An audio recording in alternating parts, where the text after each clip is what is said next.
Whether we call it ethics or we call it morals, what we're talking about is how human beings behave and how they justify their behavior, how they label it as either good and right or evil and wrong.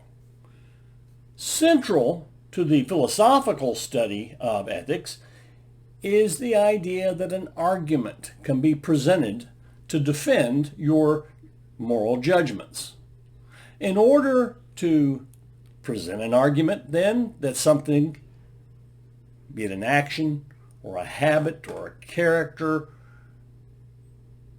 that something is moral or immoral, you're going to have some kind of definition for what counts as moral. That is to say, a moral principle. So, what I'd like to run through here are some moral principles that are worth discussing, worth learning, and useful in the study of ethics. Okay, let's begin with the categorical imperative. Not going to lay this out in any of these out in great detail, but enough that I hope you can follow where we're going, okay? The categorical imperative, and there are three formulations of it present in the works of Immanuel Kant. The categorical imperative is a command imperative that covers all of a set of actions, categorical.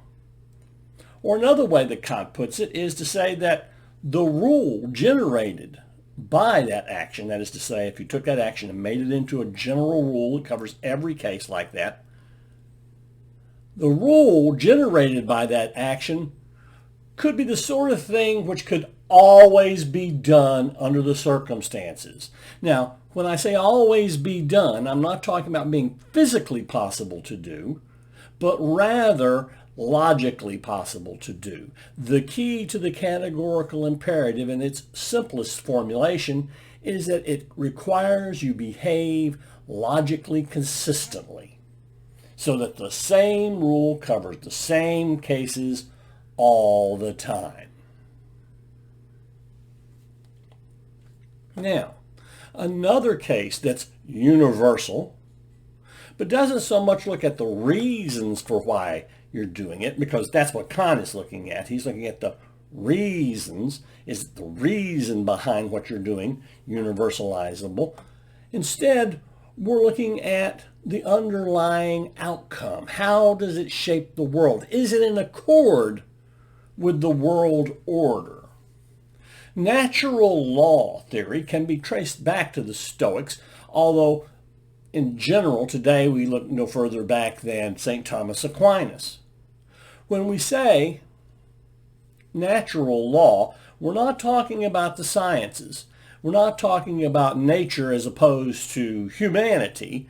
We're talking about nature as if it were talking about human nature, about human essence, okay? So you're saying, here is a thing, here is an action, here is a program. Are you true to that action? Are you true to that program? You are a human being. Are you being true to what it is a human being is essentially in its nature?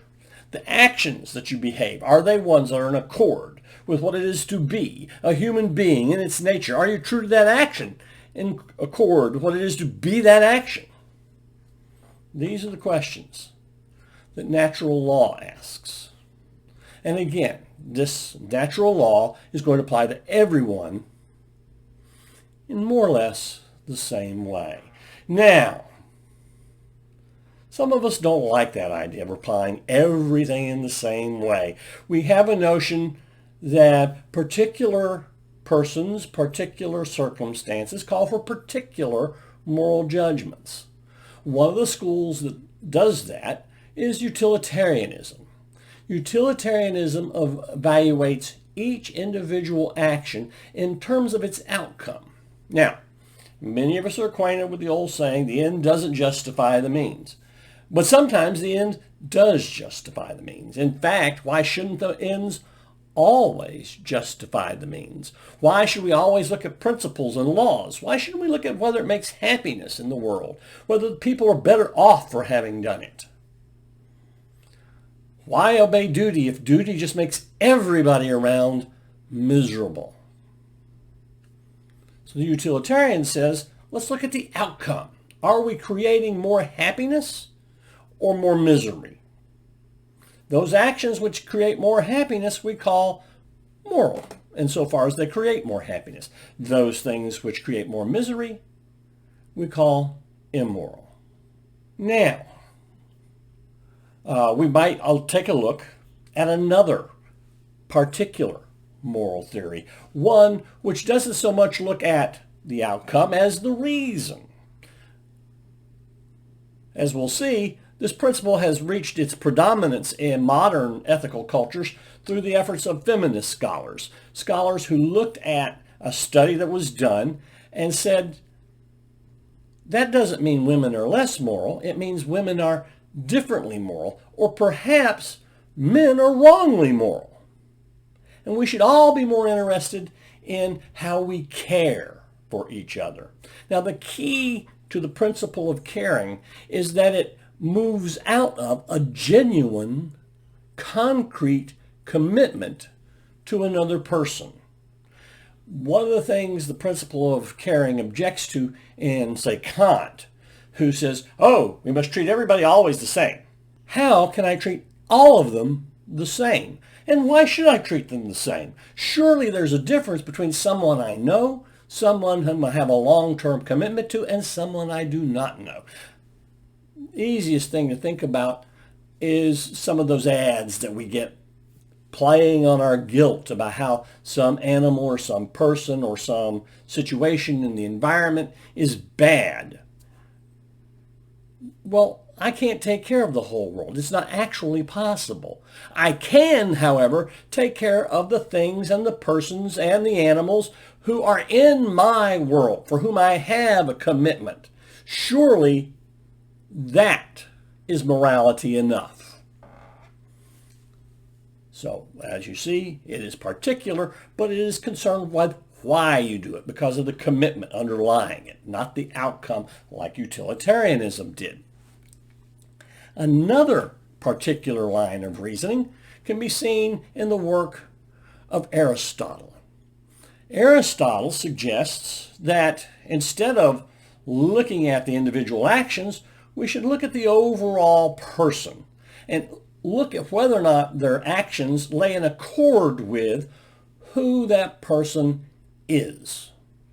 And that person is going to be based on all kinds of characteristics of that person in the community the person lives in the social system that that community rests within, and in our own unique relationships between one another. And he's going to say that the goal is to find the middle course. Do not go to the extremes when you're looking at that character trait. The most obvious example that comes to mind is courage. I'm not a very good swimmer. For me to jump into the ocean to try to save someone's life isn't courage. It's foolhardiness. It's behaving excessively. But for me to just stand there and do nothing would be cowardice. I have to do something. So as long as I act in accord with what I am capable of doing, with what my demands on me are, then I am behaving courageously. Not frozen by fear, but not prone to overact and foolhardiness. I find the right course of action. Perhaps it means getting a boat. Perhaps it means throwing a line. Perhaps it means calling for help. But I don't do nothing. I do the something that I can do, and that then is courage. On the other hand, a trained swimmer who stands there and does nothing because of fear is cowardly. They should be swimming out there. For them, foolhardiness might be trying to save 2 or 3 or 4 in a condition where 1 is all anybody could manage. Never the excesses. Never too little, never too much. Only the middle path. Now, another universal view of things comes from the work of John Rawls and his theory of justice. This theory of justice has been very influential in the last 30 years or so. Back in 1992, when Bill Clinton was elected president, he made Rawls' theory of justice required reading for everyone who worked in his White House. Rawls' theory of justice is simply that everyone should have equal access to the same opportunities. However, as in fact not everyone does have equal access, whatever we can do to level the playing fields is the just and right thing to do. So only those differences that actually make a difference need to be adjusted for. He says that whatever decision we would make in what he called the original position, behind the veil of ignorance, I don't know who I am, I don't know who you are. All I know is that there is a circumstance in the world. How am I going to deal with that circumstance? Well, behind the veil of ignorance, his assumption is we will have no self-interest. Instead, we will be interested only in general outcomes because I don't know where I sit on the scale. Am I someone who needs help? Am I someone who doesn't need help? Am I someone who wants this thing? Am I someone who doesn't want this thing? That neutrality of position, Rawls suggests, will bring about justice. Lastly, I want to take a look at the social contract. Again, we can trace this back in various directions, but we're going to talk about Rousseau just now. Rousseau suggests that when we agree to live together with a group of people, we develop amongst ourselves a social contract, a theory by which we should all behave in order to be just to one another. Rousseau doesn't require perfect equality, but rather a sensitivity to the need of the community at large. As long as we agree to stay in that community, we agree to abide by that contract. Now, that contract isn't fixed. It can be changed, but as it is changed, it's only as malleable as the group at large permits. You can't just rewrite the social contract and tell everybody else they have to buy in. There are some things that may appear to be moral principles, but actually aren't. First among these things I want to point to, especially among Americans, they seem to want to appeal to the Constitution. The Constitution is not a moral principle. If we take a look at the preamble, it will give us some idea of what the principles are the Constitution is built on. But the Constitution itself is simply a moral principle at work. This is what we see also in things like codes of conduct or professional ethics. We're not so much trying to offer an argument for these things as we are saying there is some principle, and that principle is as universalizable as we could construct. And those things lead us to these particular actions in our particular fields of interest. We'll take a look at an article I've written and see how, in fact, my personal ethical theory may run up against the professional ethical theory in question, leading us to figure out what do we do and where do we go when those two are in conflict. Now, there are things that I think are honest attempts at moral principles and fail. And they fail. And they do not work. Everyone will say, well, what about the golden rule? All right, what is the golden rule? Do unto others as you would have them do unto you. Not long ago, a professional philosopher suggested, okay, here's my answer to the golden rule. I will ask you, would you like to be given $500? Chances are you're going to say, yes, I'd like to have $500. Then I'm going to say to you, then you should give me $500. You should do unto others, me, as you would have done unto you. You'd like to be given $500, then you should be giving out $500. Well, of course, that's not really what we're trying to say. We're trying to say, well, we should treat people the way we want to be treated. Let's go to a store. When I go shopping, I like to be left alone. I am much more likely to buy something if you simply point me at the merchandise I want to inspect. Leave me alone. You, on the other hand, the store employee, demand attention, like having people show you things, discuss things with you. So you come over and you try to help me. Well, that's guaranteed to lose you the sale. You have done unto another as you'd have done unto you, and it only served to upset me and alienate me and cause me to leave the building. You haven't done any good at all for either one of us. We might also consider the problem of the masochist and the sadist. The masochist likes having pain done unto them. Does that mean they have to make pain to others? Well, that's not what they like at all.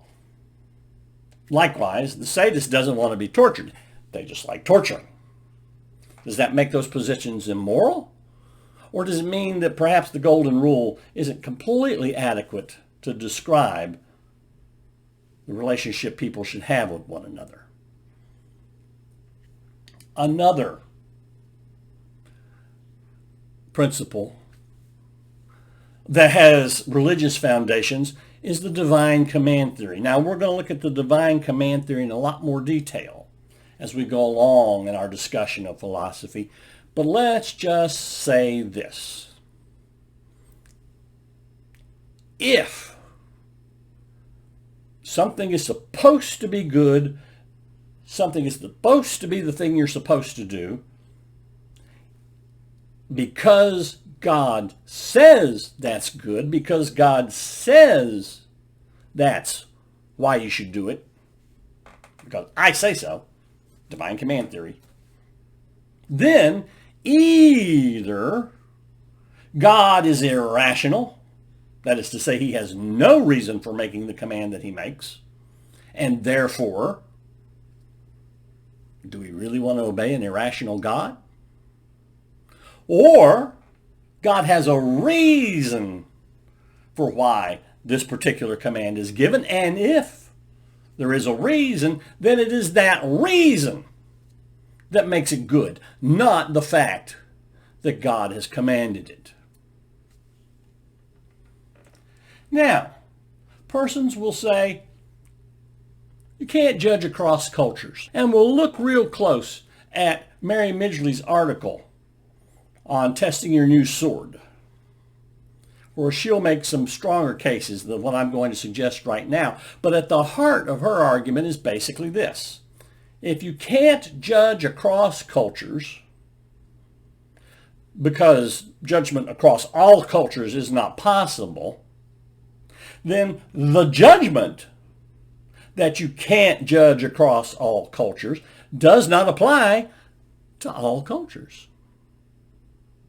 And if it does not apply to all cultures, then, you see, logically inconsistent. Some cultures can judge other cultures, but other cultures can't, but no culture can really judge another. No logic. Falls apart. Ethical egoism, a very popular theory coming out of the 60s particularly. Ethical egoism, stated simply, is whatever I want is what should be done. My self-interest is the only thing that needs to be protected. The simplest problem here that needs to be overcome, and believe me, this is the simplest and it's not easily overcome if it is at all, is the idea that, well, my self-interest is what makes something right. Well, what about your self-interest? Your self-interest and my self-interest don't match. So which one of us is right? Well, you're right for you and I'm right for me. Yeah, but nobody said about right for here. We've got that same problem that we had with cultural relativism. Either what's right for me is right, or it isn't right at all. So there's a logical inconsistency in egoism. if we're all always right, as long as we're looking out for ourselves, and yet we're never looking out for ourselves because we need to be looking out for that other right that somebody else had. No, no, no, no, no. Too many problems. Look at it in more detail, but that's the insight to what's wrong with ethical egoism. It just isn't logically consistent. Now we come to a principle that was central to much of my life. I was an existentialist type of thinker for a very long time. And existentialism asks us to be authentic. And by that I mean to be true to who we are. That when we do the evil things that we do, it is never out of our true selves. Now, part of the problem here, of course, is that for the existentialist, there is no such thing as a true self that's undeterminable by you. For the existentialist, existence precedes essence. Something is, and then it is what it is. Well, if my true self is whatever I've become, then how come, because there isn't any initial outlay on to who I am, I just am, and then I become something. Then if I'm true to who I've become, how am I inauthentic? Sartre makes the case, and we'll read it, about the anti-Semite. He says the anti-Semite tries to say that these people are different than other people, but they aren't, so he's being untrue to himself. He's lying to himself. Well, but what about a cannibal? Eating other people will keep you alive. I hear people are yummy. Why not eat them? Well, that's killing people. You're right. It is killing people.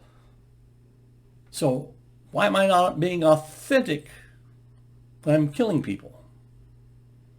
I'm killing them to eat them. Being true to yourself without having some clear notion of what that self is supposed to be, it's a real problem. We look back up at those universal principles. Natural law gave us, see, the essence precedes existence here. So we know how things ought to match up. We took a look at, say, Aristotle's golden mean. Okay, I'm somewhat self-defined, but not completely, because I'm always defined in the context of the society I'm in, the culture I'm in, the family I'm in, the situations I'm in, and my own physical limitations. All of these come together to give me a self that isn't freely determined or completely my own choice. Ethical theories that work can help us understand our relationships with other people and relationships with ourselves better. Ethical theories that don't work will ultimately leave us dissatisfied and unable to explain to others why we think what's being done is good or evil. Ethical principles which work permit us to keep talking philosophy.